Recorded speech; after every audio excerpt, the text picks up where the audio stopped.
We also take a look at some more developments. US President Donald Trump and Russian President Vladimir Putin will meet next Friday on August 15th for the first in-person meeting between leaders of the US and Russia since Moscow launched its deadly 2022 invasion of Ukraine.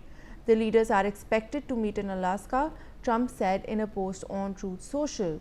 Now, following the Wednesday Trump-Putin call, the US president also spoke with Zelensky along with European leaders on the potential for a trilateral meeting.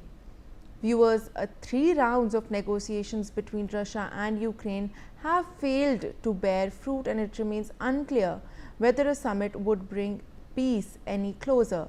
The big question that arises is the highly anticipated Ukraine peace on the cards, and is it likely that there would be a progress during this Alaska meeting?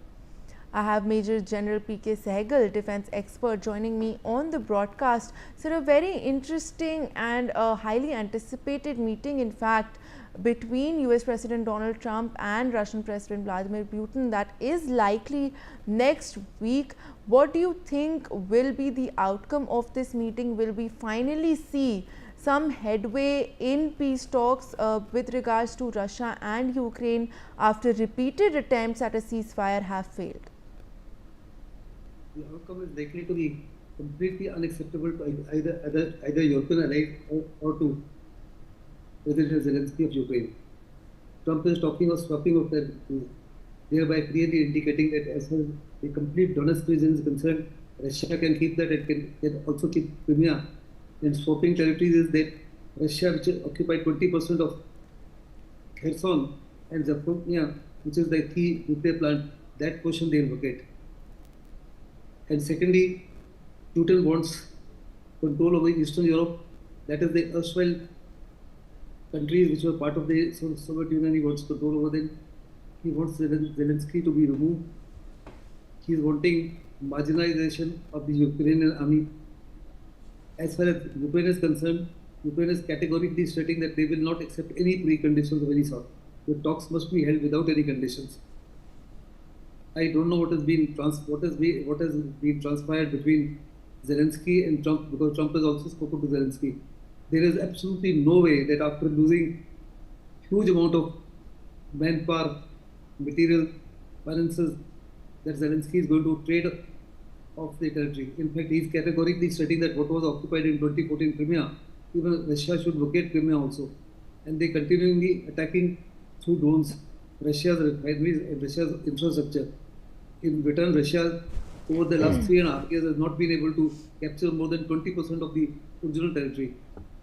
Russia also wants Kyiv to surrender. That's the ultimate aim of Russia. That there is absolutely no way that is going to happen.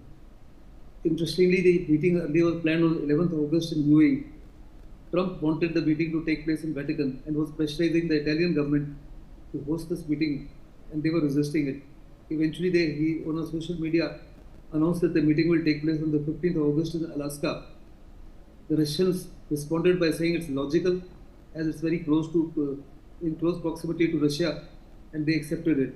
And they also invited Donald Trump for a second summit meeting in Russia, which of course has not been answered so far.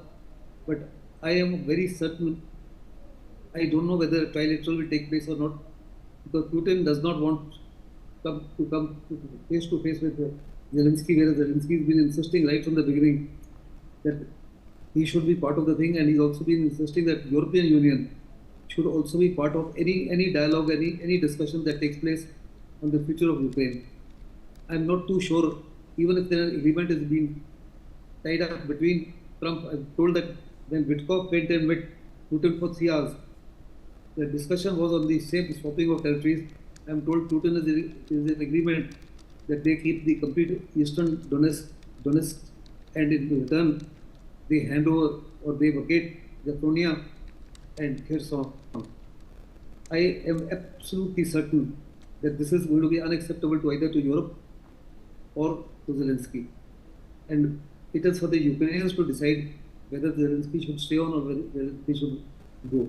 I am very certain that Putin realizes this, and now he's changed his stance by saying that they should be free and fair elections, hoping thereafter that Zelensky will not come back to power. One does not know. All this is highly questionable.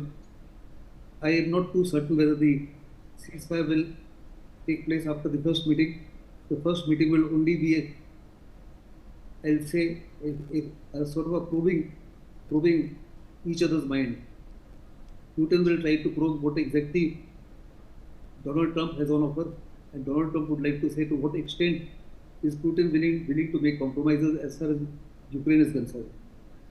Then Putin also says that Ukraine should never ever think of becoming a member of NATO, which I suppose NATO will accept, that they need not include him in NATO, but it could be included in European Union.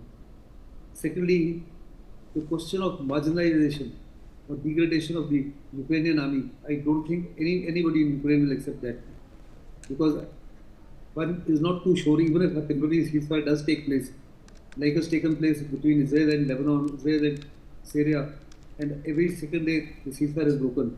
A ceasefire has also taken place between Israel and Hamas. Well, yes, sir.